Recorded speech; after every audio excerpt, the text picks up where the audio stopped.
Why is there a hospital hidden inside the tavern? Well, because those who can become fools are all a bit sick in the head. Not your regular headaches and fevers, but matters of the heart.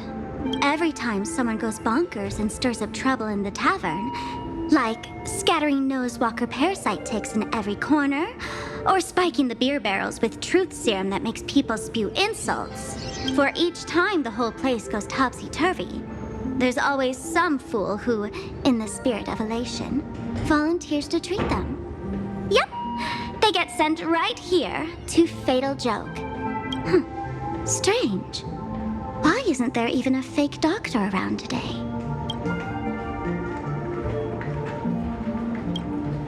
Even if some fool claims to have a legit medical license, you wouldn't dare trust them, would you? Attention patients. Please refrain from eating beef hot pot in the hallway. If you wish to dine, please invite the hospital director to join you.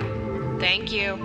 Would Dr. Hartman from Plastic Surgery please report to the director's office immediately? This hospital doesn't even have a plastic surgery department. Who on earth are you? Dr. Zhongshan from Mental Health Care, please report to exam room 1. We're 1 player short for cards. Thank you. Is this a theater or a hospital? Alert. Patient detected ahead. Patient detected ahead. Please line up in an orderly fashion for registration and wait for the doctor to begin consultations. Patient number 01, Akavilli. Is there a Mr. Akavilli? Mr. Akavilli, diagnosed with Stellaron symptoms per the records. Are you present? Please proceed to exam room 1. They called you by name, Mr. Akavilli? You might as well go take a look.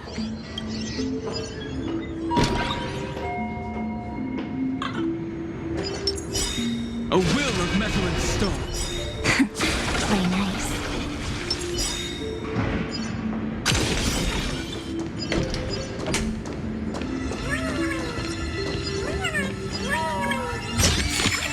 You've got a good eye. Attention, Professor Skaven from the Department of Psychiatry. Please proceed to consult. You're finally back, Akavilli. I've reviewed your clinical records. Your Stellaron symptoms are stable. Continued observation will suffice.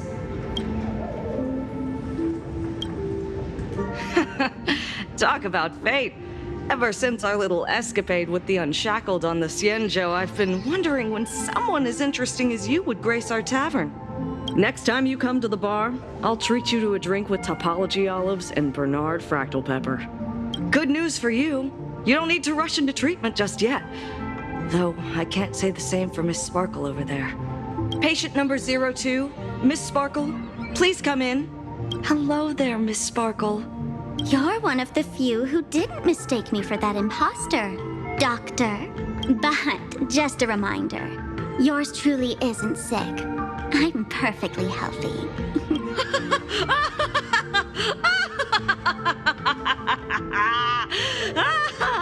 Oh, everyone who comes here says they're perfectly healthy. I've seen so many patients, and you're among the most severe. I could already make an initial diagnosis at first glance. Your ailment is loss of self. If someone can transform into 10,000 characters, would she still remember her original self? Good question. But if someone could become 10,000 characters, does the original even matter anymore?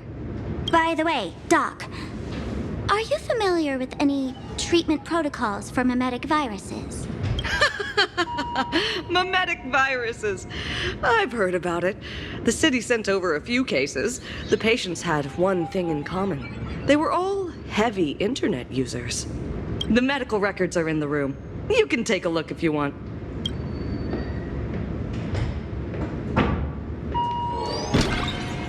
Mr. Is this Dual-Mention City?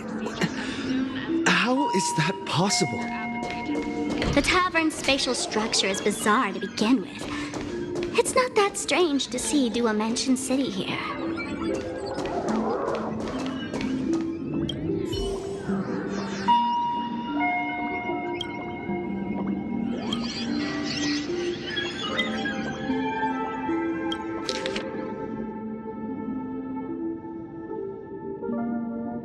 No way. Are these General Yao Guang's medical records?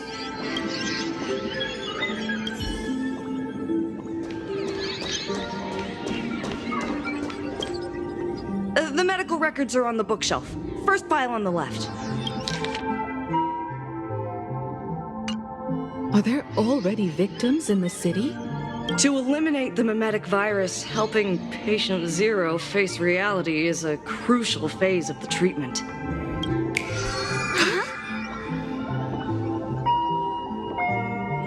What's happening? You've never been to Fatal Joke before? That's not surprising. I don't spend much time at the tavern. And to reiterate, I'm perfectly healthy. I love patients who deny their illness. I'll personally shatter their self-confidence. Miss Sparkle, I'm going to write up a detailed diagnosis report for you. In the meantime, why don't you chat with your fellow patients who share your affliction? Gray hair, let's go. I don't want to waste any more time with this quack. Miss Sparkle, please wait in this room until the consultation is complete. Beef hot pot in the hallway. Hey there. Are you also troubled by the same illness as me? What illness do you have? I once suffered from a disease called Fool. A masked fool named Sparkle grew out of me, slowly becoming one with me. She used me to bear all the pain caused by her performances, left me battered and bruised, while she slipped away from everything. But I was lucky enough to find this tumor called Sparkle, and I expelled this malignant growth from my body. You're just a tool I discarded.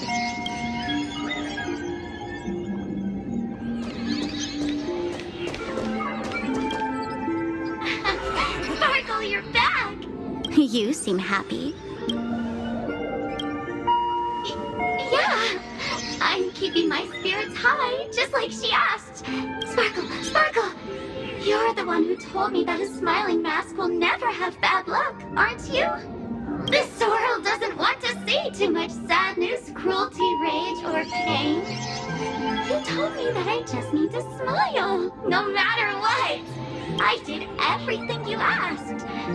But why did you abandon me? Right now, I just want to scream, to cry, to shout. I just want to devour you whole. Just how many masks have you thrown away? Don't worry about it. Everyone sheds just as many versions of themselves in a lifetime. The diagnosis results are in, Miss Sparkle.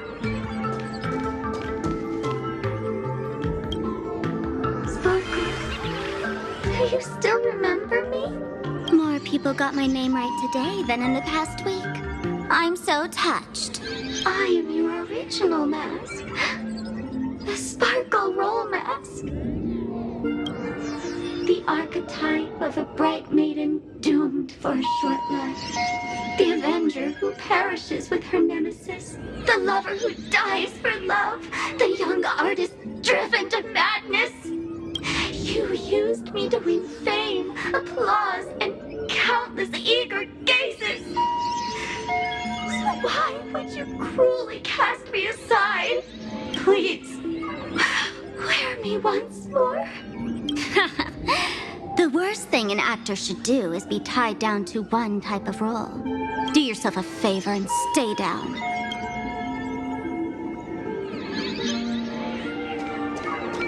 Attention.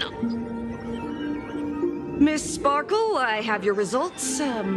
Your main components are madness, humor, and a theatrical personality. Unfortunately, the proportions are badly imbalanced. You're beyond saving. But the silver lining is your mask has fallen off. She's free at last. And that's where everyone's misfortune began. None of the masks I've cast off ever had such strong opinions or such a temper.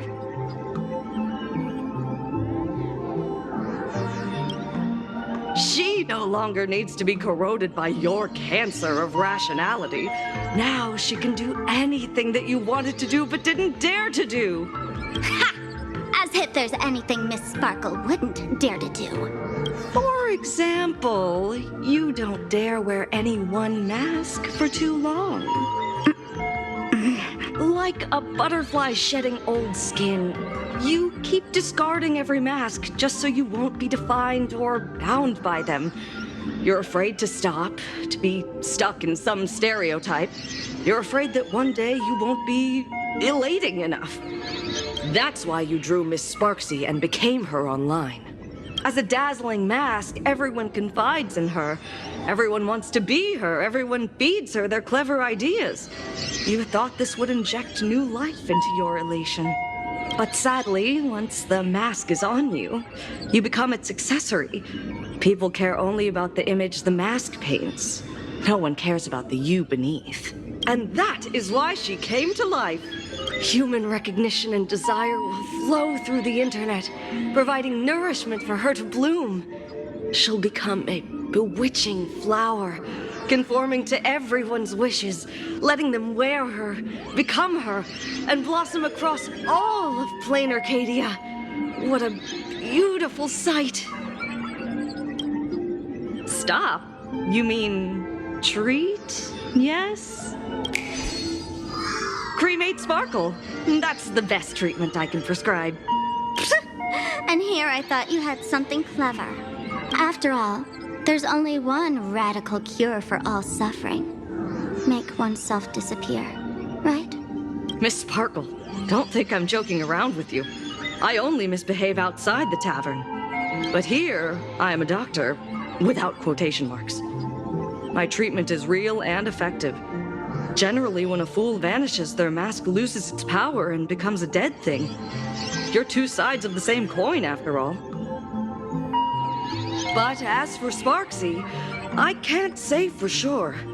During SparxieCon, she'll be worn by millions of ordinary people in Planarcadia, feeding her with sustenance and strength.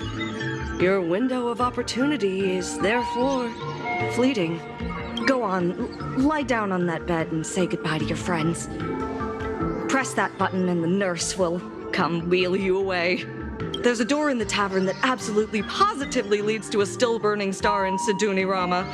The nurse will send you there, and that'll be the end of it.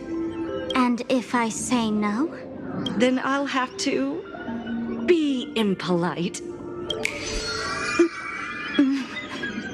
Miss Sparkle, nameless, the choice is yours. As for me, by the laughter above, I've got to catch the next ship out of this dump. Hey! What's going on? Why am I pinned here? Gray hair. Ma'am, navigator. A little help? You need me! The mask of the masked fool represents what you wish to become. You use it to focus your power, but the mask will gradually bind you as well.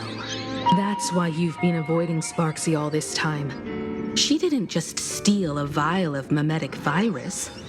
She stole your strength. No wonder the fool at the bar joked, when a masked fool loses their mask, what remains is just a fool. Yes. Every fool has at least one such mask.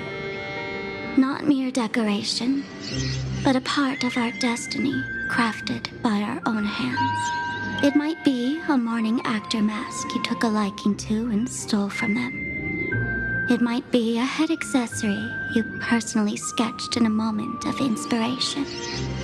Or it might be something that one day fell from the sky and latched onto your face.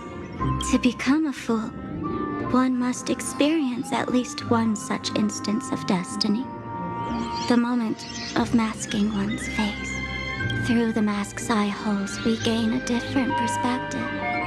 Finally seeing how the universe is simply churning with endless jokes and the absurd nature of our existence as living beings. The mask is who we want to be. And now, this imposter is more me than I am. Do it! Press the button. Call the nurse and cremate Miss Sparkle. At least then, the imposter will lose her power for a little while. You should be able to take her down easily, right? You're not actually going to press it, right? Give us a moment to hesitate, to think. Waiting is torture, you know. You're not doing this on purpose to punish me, are you? Hey, gray hair! Say something!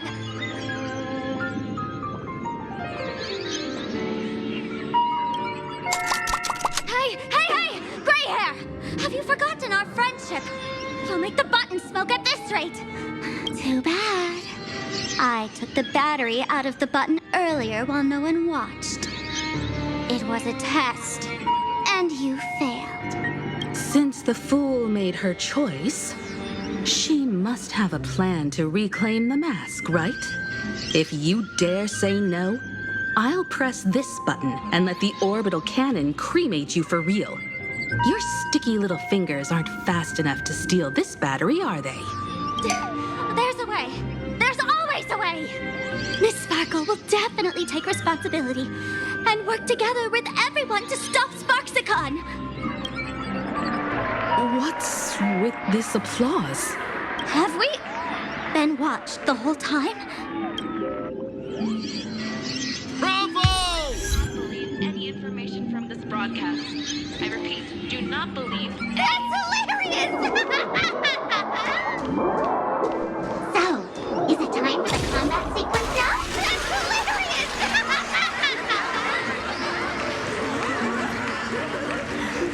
So the audience watched our every move in that treatment?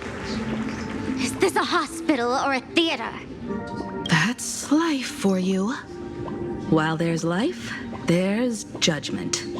In every unseen corner, countless judging eyes are watching, diagnosing, and writing their own prescriptions. I must admit, Fatal Joke is a fascinating place. Real shame I didn't come check it out earlier. Ignore the spectators. They're just here for laughs. They won't help and couldn't if they tried. You said you had a way to stop Sparxie. Let's hear it. What's the plan? I've got a few anti-sparkle weapons in my collection. I've always had this premonition that one day Miss Sparkle would become an unstoppable terror in this universe. Someone has to find a way to stop me before that day comes. On a trip, I met a girl who shared my tastes. She had quite the knack to be a fool. In our battle of wits, she nearly turned me into sparkle paste using the local tumbleweed specialty. She also had a massive mech with beam cannons up the wazoo, ready to blast away any time. I quietly replicated those powerful goodies from my travels. With these anti-sparkle weapons, that imposter won't know what hit her. I gotta say, I'm quite the visionary. You two, let's head to the storage area next. I've already contacted Giovanni. He's doing an inventory check of the lost items there.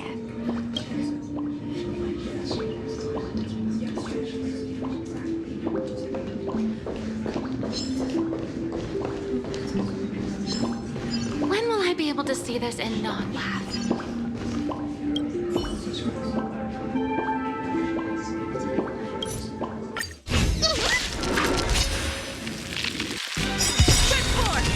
Earth shatters, heaven trembles! We are the Trailblazers!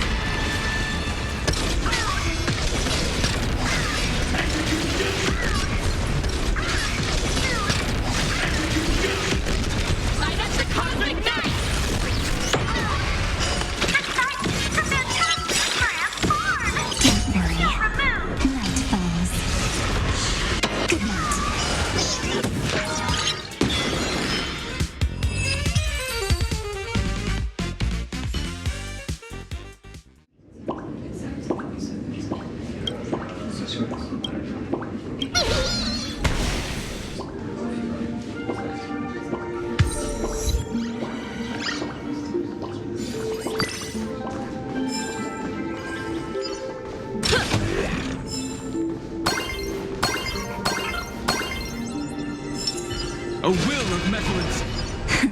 Play nice.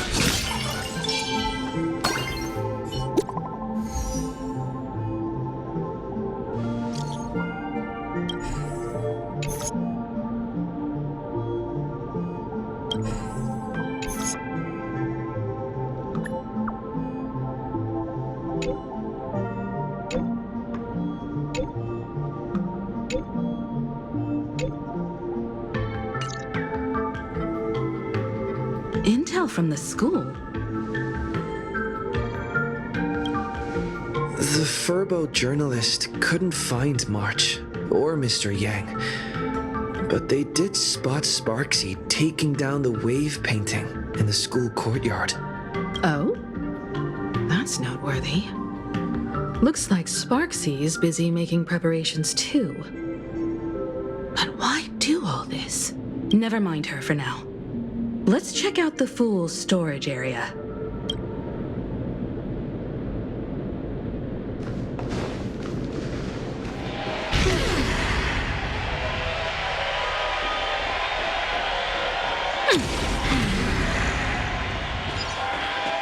This tavern is huge. It's all right. I just wish there were more fun spots around here.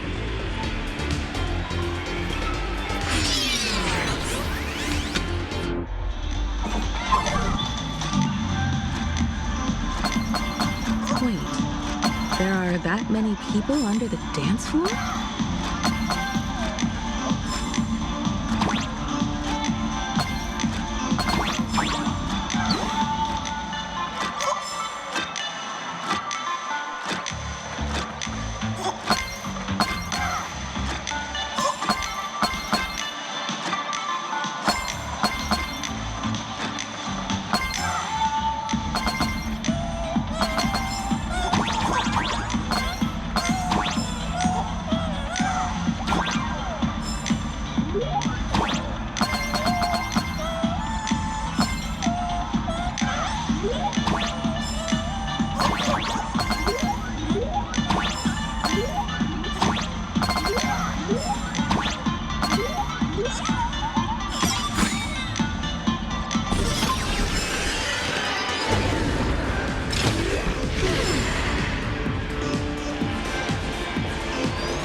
Up there. Working my tail off for you, tallying the losses. Wait, who'd you bring with you? Oh, it's Mr. Trailblazer. I knew you'd step into the tavern and become one of us someday. Those with the makings of masked fools are naturally drawn to one another. You sure know quite a few fools. Ah, and the lovely lady behind you. You must be Miss Himeko, navigator of the Express. A pleasure to meet you. Mr. Giovanni, just call me Himeko. Normally only fools may enter, but since Sparkle brought you, and you are practically an old friend, I can make an exception as the caretaker. Let me show you around. Gio, cut the spiel. Sampo says you recite that intro so often he's grown calluses on his ears. Want the Fool's treasures, souvenirs, and prank gear? Come to the Grand Treasury Storage. They've stashed everything here. You stole my line again. Picked it up on a trip to another world. You've heard this phrase too, haven't you? I'll admit it's catchy, that's why I used it as a slogan. Storage area visits went up by 26% after that. Business first. Did you see my pickup message I sent? Where's my stored anti-sparkle weapons? Your storage list is a total mess. You never leave any notes. If I hadn't been called to audit, who'd know how many surprises you got stashed away? As for the anti-sparkle weapons, I'd love to know what on earth that's supposed to be. Why don't you go in and look for yourself? As requested, I've linked the vault entrance to your collection room. Gio, did the imposter leave this behind? How should I know? I've been doing inventory all this time. I only just now noticed something fishy about this thing.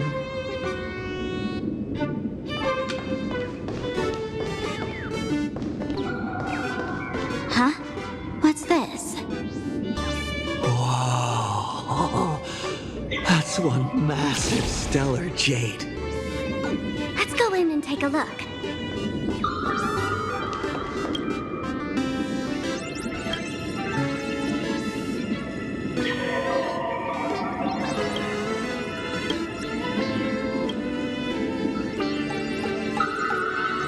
Kid, wake up! This rock is dangerous. Dangerous? I'll smash it with one swing. You got it! Smash it and bring it all back!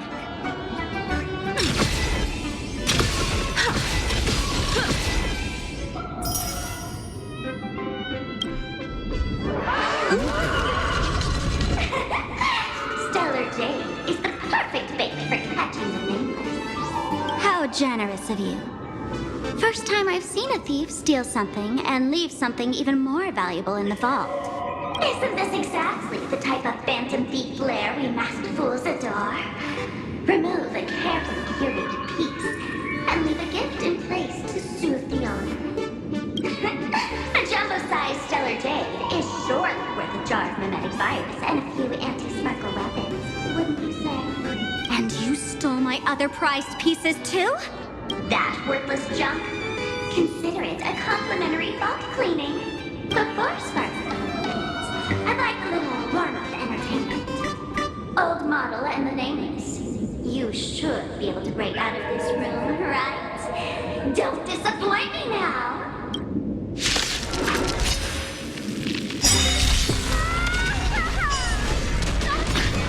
Game over! My anti-sparkle weapon has turned into a science project! Mountain bull cracker guys!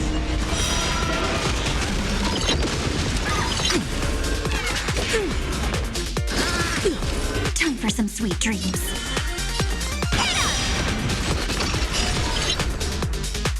Treat our guests nicely. Till we meet again. Feeling spiffy? We learn who the next drive toward new dawn.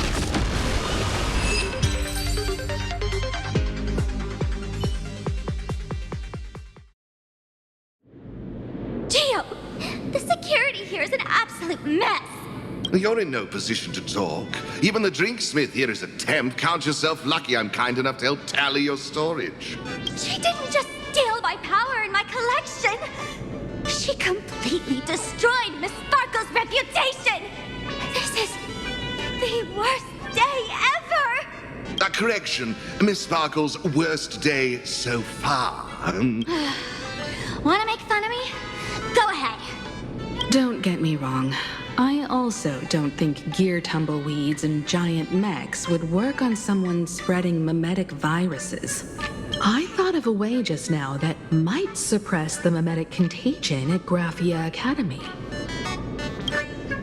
You can fight fire with fire, but a memetic virus can be scoured away with water. What do you mean? Our informant at the school reports Sparxie is removing the central painting there. The imaginated painting, World Breaker Waves, is said to be a work left behind by Graphia herself. Legend says the wave comes from the Dovebrook river water she used to wash off her painting mistakes. The artists say it is blessed. That's why they kept it in the school. I couldn't understand why Sparxie went to such lengths to tear it down. Now I do. Painting mistakes are redundant information that stain a painting. A memetic virus is redundant information that stains the mind. If someone knew how to harness this Dovebrook wave to wash over the school, they could cleanse the infection she spread. That's why Sparxie wanted to hide the painting. Exactly. As a Graphia Academy alumna, I know a bit of traditional painting. Right now, our most directly effective plan is to break into the school, regain control of the painting, and use it to suppress Sparxie's movements. Let's go. I'll make this imposter pay 100-fold. Oh, looks like our paths must part in haste. I wish you all fair winds on your journey ahead. Oh, if any of you feel uncertain about what's next, here's a small suggestion. Take a detour inside the Bliss Star Light Orb.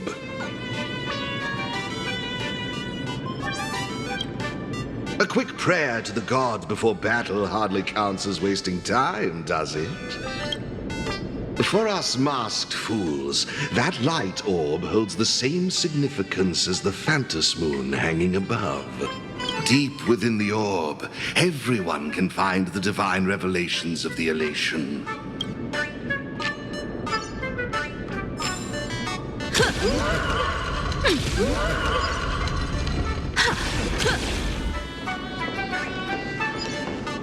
But this doesn't look like where we came in. Don't worry. I had old Geo open a shortcut.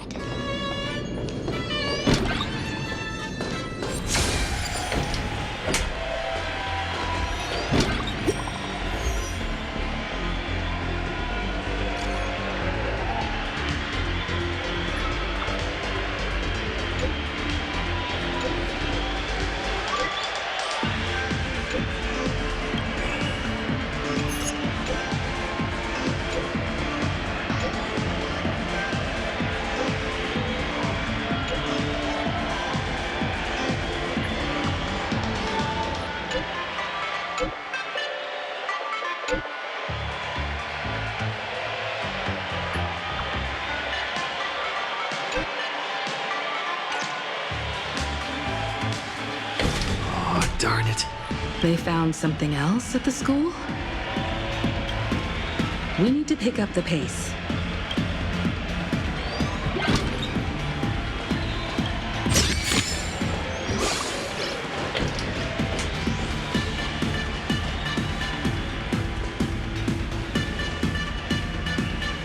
Giovanni said we could find the divine revelations of the elation inside the light orb. Don't tell me this orb is another tavern room. Bingo, your intuition's spot on. It isn't just a light-polluting orb. Think of it as a shrine for fools.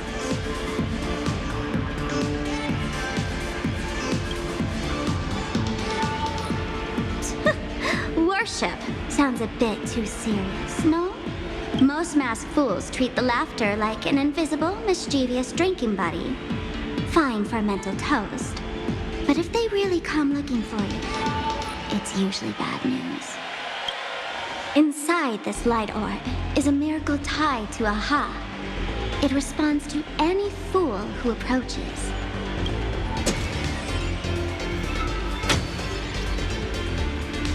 Let me show you something mind-blowing. Here we go. Open sesame!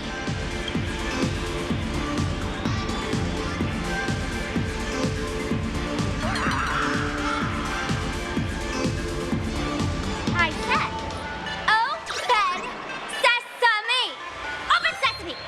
Sesame? Open? Hooray! So in their eyes, I don't even count as a masked fool anymore! What a wonderful surprise! The imposter stole my identity too!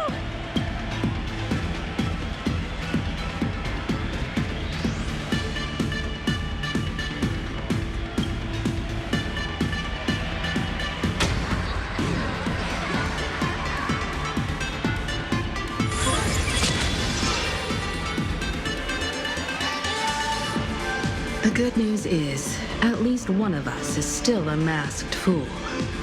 Hey! That's way too harsh.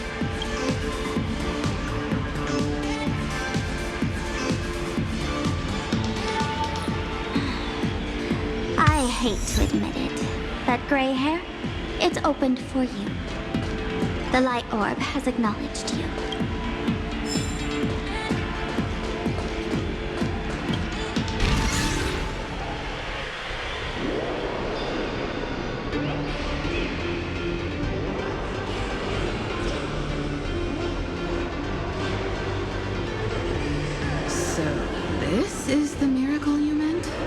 Yes. Among the masked fools, a myth is told. When the Master of Elation climbed the highest boughs of the Tree of Existence, they glimpsed the cold, abhorrent void. The stars turned like machinery, and all meaning yielded to nihility. They gazed further, until they witnessed a newborn fall and cry as if wronged beyond measure. Then they burst out laughing. That crystalline laughter tore through the cold, dead universe, echoing through the realms to this day. Many think the laughter that tore apart the cosmos is just a metaphor. But sadly, it's real.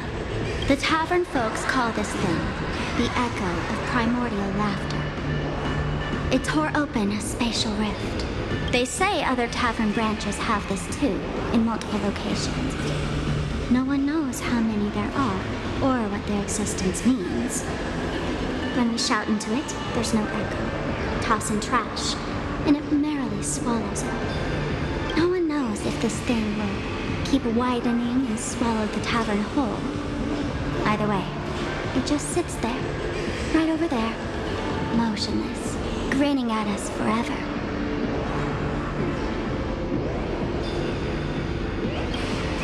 Just stick your hand in there. It's said, at a turning point of destiny, a fool need only reach into the rift and grasp something.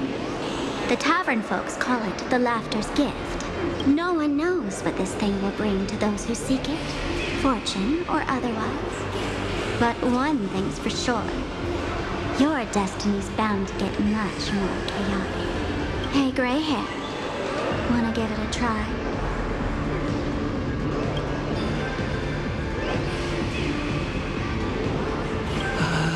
Akivili, have mercy. In Akivili's name, please don't hurt me. My hand doesn't taste good.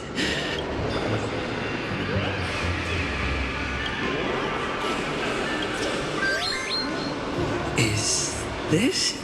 Huh? What's this?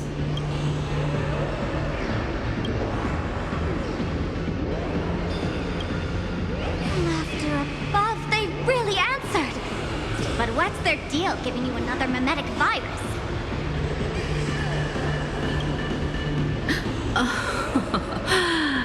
Now I get it.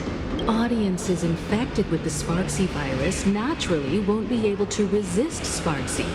We'd end up like that soon after breaking into the school. But if we're already infected with another memetic virus, well, that changes things. And this banana serves exactly that purpose. To buy us some time to resist. The elation really has a twisted sense of humor, huh? All right, let's move. Who are you two? Haven't you heard the rule? Only one fool's allowed in here at a time. Who am I? Well, just a passing detective and his assistant. Have I been asleep too long? Or has humanity sunk so low they don't even care if they turn into monkeys? Meanwhile, the ignorant criminals believed they had discovered a treasure that would change their destiny, completely unaware that what they held in their hands could shatter the sanity of the entire world! Hey, Mr. Wren, cut the narration when it's time to fight. Well, I got to do something right. Like this? Whatever floats your boat. Now, listen up, you three. Put that banana down and walk away, and I'll let bygones be bygones. But if you try anything funny... If you want to get to them, you'll have to get through these little toys first!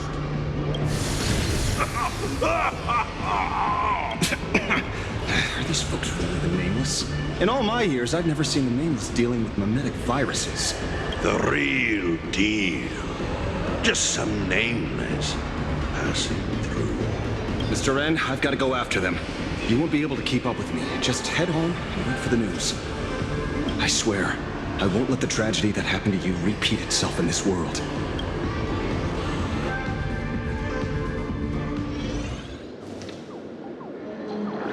Oh, over here! there! This way! Run faster! You don't want to get caught by that guy back there, do you? Yo, bro! Just how many troublemakers did you people manage to tick off when you landed? Good old Sampo came through with top-notch service, saving your lives in the nick of time. Thank you, Mr. Sampo. Now that we're all set, it's time to head to Graphia Academy for the rescue mission. Mr. Sampo, do you know which door in the tavern can get us back to the city the quickest? You don't even need to ask. When it comes to knowing all the secret passages and shortcuts in this tavern, you won't find anyone who can match old Sampo. Then lead the way.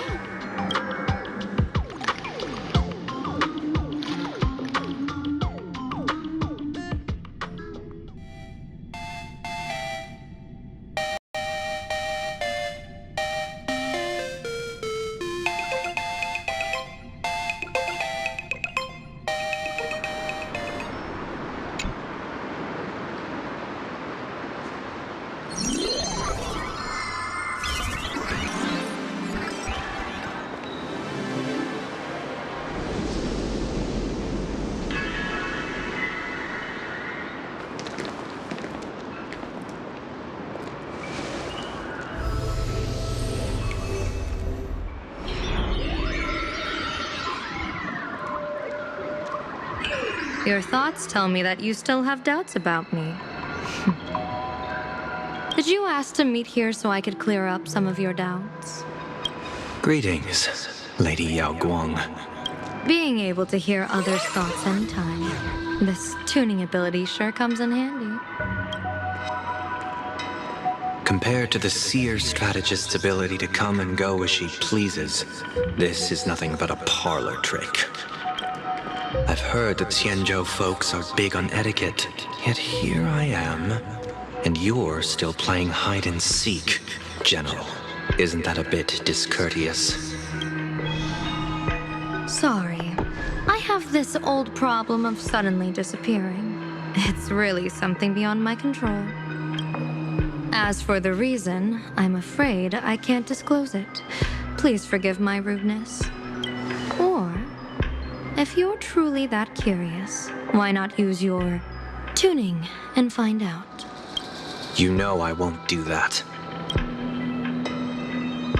Besides, I couldn't even if I wanted to right now. Couldn't.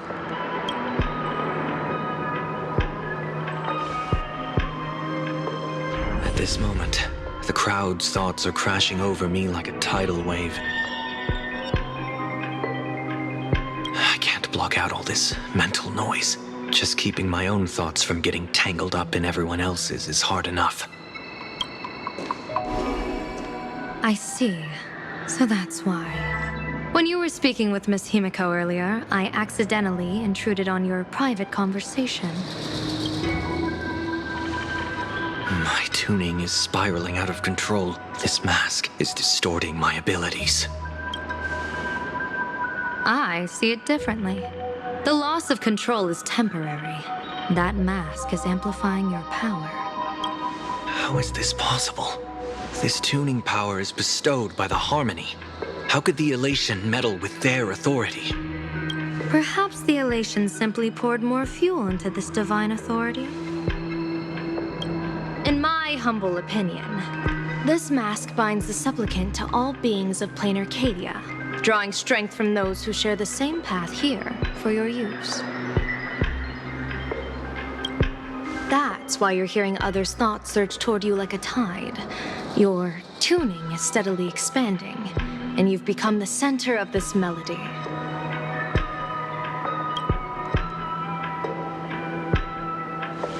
You sure gave me quite the gift, General. But why would such a precious gift be placed on my face? I need an honest answer. You want to know the reason? Didn't I explain it already? Your reasons about me make sense, but what I really want is your answer about yourself, General of the Yuchue. who sees into the future. Why not wear the mask yourself and personally step into the fray with its power?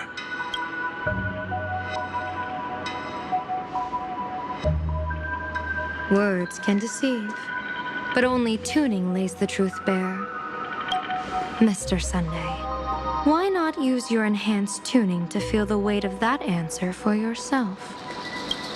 Well then, pardon my intrusion, Lady Yao Guang.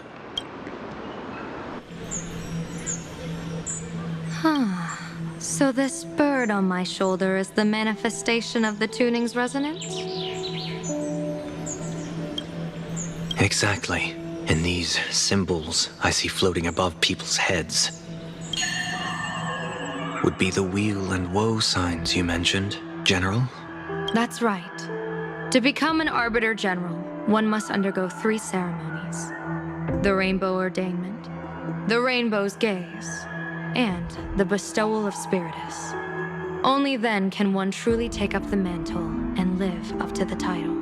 When I was appointed as the Yuchue's general, I was bestowed with the Rainbow Spiritus called Kalachakra Sky Plume, which represents the vision of the hunt among the 7 aspects of the rainbow. A symbol of foresight, verdict, and self-discipline. Thanks to that, I gained the Eye of Ishvara, which allows me to read the flow of destiny. Since the day I arrived on this world, every person I've seen bore a crimson woe sign above their head, without exception. Within days at most, a catastrophic disaster will befall this place. So, that red glow rising from the edge of the city is... The blazing light, formed by the convergence of all those woe signs in Planarcadia. In that case, General, it's all the more reason for you to wear the mask. Once your sight into the future is strengthened, you won't need to fear the deathly omen in your readings. Mr. Sunday, have you heard the diviner's iron law? Never divine the same matter twice. In Penacony, diviners also warn clients beforehand. You can't ask for another spread just because you dislike the result. There's a reason for that, isn't there? Divining the future is, in essence, a form of observation and calculation. It's an interference with the future. Each reading drives the murky future towards a definite outcome, a collapsed quantum state, even if that outcome isn't to one's liking. To be honest, when I set out for Planarcadia, I had fully intended to personally participate in the Phantom Moon Games. But the moment I laid hands on the mask, I understood the consequences of wearing it. Once this miraculous item is donned, the Eye of Ishvara would transcend mere sight and permeate throughout this realm. The Kalachakra Sky Plume would predict the future of all beings at tens of billions of instances per second. You're saying that simply by your observation, our future would become fixed. Indeed, just like how the Wisdom Walker expounded the way of destiny, anchoring the fated moments. If I wore the mask, I would become the noose of Planarcadia, and I would personally anchor a destiny that drives us all into a bottomless darkness. We will become locked in a dead end, with not a shred of hope for salvation. Close one. I passed the trial. There's still a sliver of hope in this round.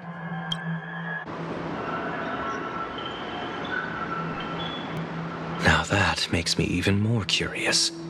Pardon my bluntness, but the fate of billions in Planarcadia never had much to do with you, General. Your encounter with the Express and the IPC was merely a chance meeting. You are a messenger of the Xianzhou. Since you foresaw the omen, that an Arbiter General will fall here, you could have boarded your ship and left at any time. Why choose to stay and help us? To help this world break free of this death trap? Because I am guided by great compassion. Every life is precious beyond measure. Such diplomatic pleasantries won't fool the former master of Penacony like yourself, would they? Then, how about this reason? The Astral Express has distinguished itself time and again against the destruction, and bears an irreplaceable duty for the future. I can't just sit idly and watch you face annihilation. Give me a break. I really am terrible at all this diplomatic talk. Mr. Sunday, what makes you think that everything I've done is just to save Planarcadia? What? Weal is where woe lurks. Woe is where weal leads. The good fortune of some often births the ill fate of others, and a dead end for someone may hide an opportunity for another. This treacherous land where life and death turn again and again, where fortune flips to misfortune, is, in my eyes, the perfect board for a game of wits. A game with whom?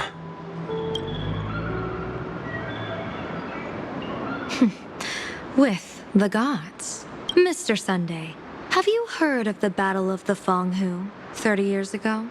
I've heard rumors of that war, but not the details.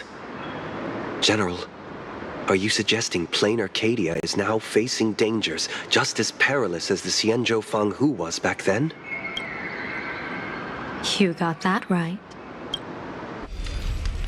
30 years ago, the Abundance Axis broke our lines and invaded the Feng Hu homeland. The abominations awakened a living demonic star, intending to sink the Xianzhou Feng Hu. With no other options, the Alliance staked everything on my junior soar's plan to operate the astronomical observation device, the Cloud Peer Telescope, to signal the rainbow for aid, using their Lux arrow to strike down the demon star. Whoever operated the Cloud Peer Telescope would not return. It was to be a one-way trip. So, your junior soarer. You guessed wrong. The one who offered his life was my master, who taught me divination. It was Master Jingtian, then the Yuchui's Master Diviner, and the only high official authorized to operate that device. He accepted his fate and ventured to the Feng Hu, going with him into certain death were Yueyu, the previous Yaoqing general who guarded the Cloud Peer Telescope, and the Verdant Knights under her command. I was responsible for assessing the entire plan's feasibility and mending its gaps. I activated the Decalite reflection barrier, calculating and casting lots again and again. I watched as the starlight, representing countless possibilities, flickered within the reflections, faint, wavering, until the vast shadow of a pondering god swallowed them whole. And they vanished into the abyssal dark at the edges of the universe. In that moment, I understood that I had cemented my master and countless soldiers into an inescapable doom. When the Lux arrow fell, they would perish along with the enemy and that demonic star. All reduced to ashes. You sacrificed so many comrades just to ensure the enemy's fall? To Penaconians, that must seem incredibly cruel, right? As someone born in an era of peace, I have no right to judge. Perhaps the founders of Penacony could understand the necessity. Cruel or not, it was my duty. And so I had to witness and remember their sacrifice. When I saw the Lux arrow descend, I realized the Xianzhou Alliance had actually directed an Aeon's actions. This realization illuminated the mission of my remaining years. In this cold, merciless cosmos, when you're trapped in despair, an Aeon's intervention is often the only hope. We are not ants, helpless beneath the celestial spheres as we simply watch the stars turn. Instead, their trails were forged by us, who offered up a portion of our insignificant destiny. Even beings as mighty as the Eons can be pulled by our will.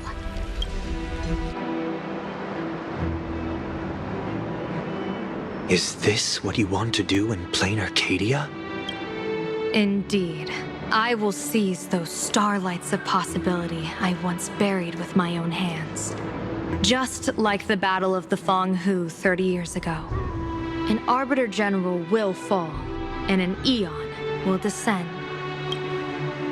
I will forge the destined death into wagers and game pieces, and invite the god who delights in meddling with destiny to sit at my table.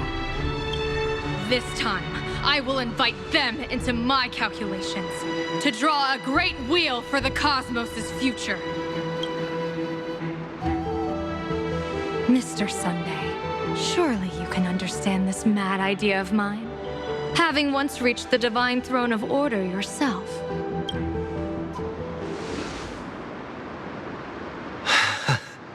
Our common ground goes far beyond mad ideas.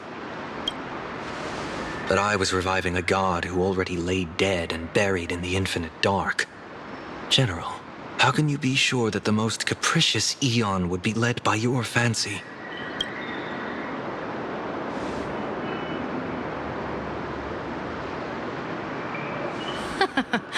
Have you heard this myth about the elation? They say Ahab once climbed to the highest bough of the Tree of Existence. Gazing out, they saw stars turning coldly like machines, and the meaning of everything yielded to nihility. Only the cry of a newborn made them burst into laughter. Mr. Sunday, answer me. Why did Ahab laugh?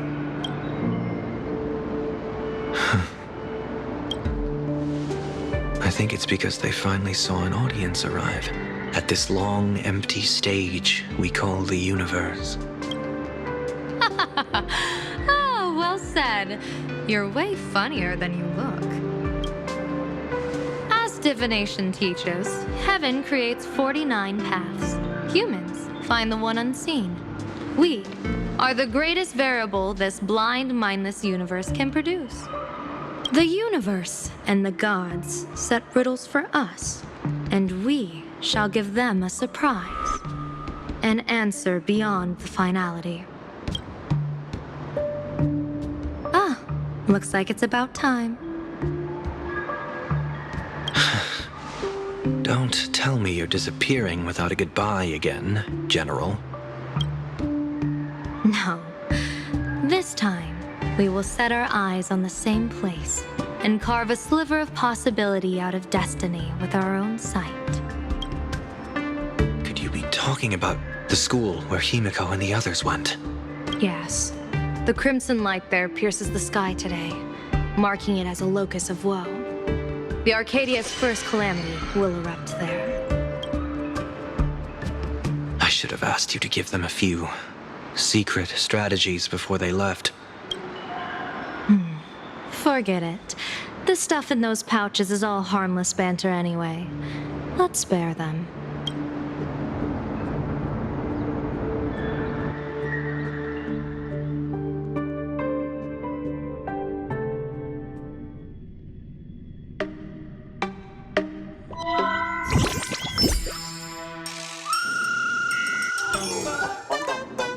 Hello, everyone. Welcome back to Full Wish TV's special news segment, Arcadian Morning Report. I'm your host, Poofy. Hi, everyone. I'm your host, Smelly. It's been 3 hours since our first supplicant, Miss Sparxie, announced her entry into the Phantom Moon Games. The performance she announced to all her fans, SparxieCon, is also about to begin. How curious! Planarcadia's day-night cycle was completely scrambled in ancient times. Graphia Academy's location just happens to be bathed in light. So, in broad daylight, what kind of fireworks show does Miss Sparxie have in store for us? Who knows? Maybe she'll blow the school sky high in a blaze of fireworks. After all, at the Phantom Moon Games 15 years ago, Graphia Academy also. Hey, Senior, you can't joke about that. Dear viewers, our apologies. Let's move on to news about other supplicants. According to the Department of Aberration Defense's staff, during a routine inspection of the Phantom Moon courtyard, 2 additional mask shapes manifested on the altar. In other words, Great! 2 more supplicants have appeared! Although none of them have publicly announced entry into the games yet, the altar's masks mean someone, somewhere, has quietly donned the masks of elation. As for the 2 masks, Department of Aberration Defense staff describe one as a raccoon and the other as some kind of bird. A raccoon mask, huh? Hard not to think of the Astro Express that just arrived in Planarcadia. Will the nameless from the Astro Express join the Phantasm Games? I hear they were also invited to Sparxie as special guests! Will it be a miraculous show formed out of the collaboration between supplicants, or a head-to-head showcase between 2 famed contenders? Countless streamers are already live, broadcasting the scene at the venue. Let's cut to the feed now.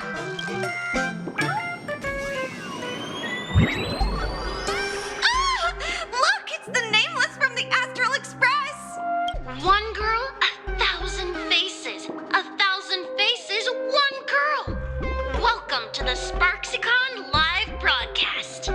Dear lovely fans, please be patient. SparxieCon is about to begin. This horror stream is about to end. Time for you all to log off. That woman has Miss Sparxie's face. What a pathetic imitation. What? My face is the original! Miss Sparxie's face alone is the greatest masterpiece in the world! Everyone should listen to her sweet voice and gaze upon her adorable face! We shall become Miss Sparxie! We offer everything to Miss Sparxie. Sparxico! Sparxico! Sparxico! My eyes! I've seen something cursed. The memetic virus spread among people is way worse than we imagined. There are walking Sparxie shrooms growing on the ground. I bet we'll all end up with Sparxie, or rather sparkle faces, before we can get very far.